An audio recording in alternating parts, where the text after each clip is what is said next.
अल्लाह का तकवा अख्तियार करो. We hear this word all the time. Today I'm going to show you what taqwa actually means, and it will completely change how you see your relationship with Allah. We are taught that taqwa is only about fearing Allah. In practical sense, it means staying away from what Allah has forbidden, avoiding things that displeases Him, pausing before every action to ask, will Allah be upset with this? But we are never told why, because we don't know the deeper meaning behind taqwa. Hi, welcome to the series of exploring Quranic words having deeper meanings. The root word of taqwa means protection and shielding.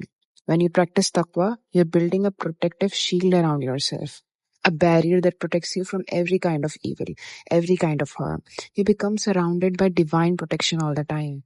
Also, taqwa is not very easy to practice. It's a learned skill that needs continuous effort, especially today when haram has become so normalized and accepted. But here's the truth.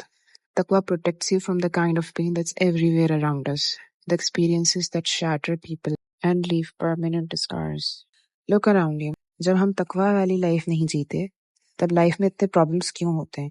Depression, anxiety, broken hearts, financial disasters, family chaos, क्यों? क्योंकि अल्लाह ने पहले ही बता दिया था इन चीजों से दूर रहो. And his purpose was not to restrict you. His purpose was to protect you from pain, from regret and destruction. We thought it was just about fear. We never understood the mercy behind it. Allah promises in Surah Talaq, and whoever has taqwa of Allah, He will make for him a way out and will provide for him from where he does not expect. A way out, provision, protection.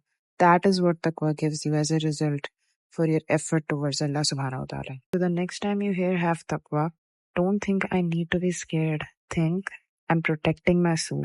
I'm choosing Allah's permanent gift over temporary pleasure.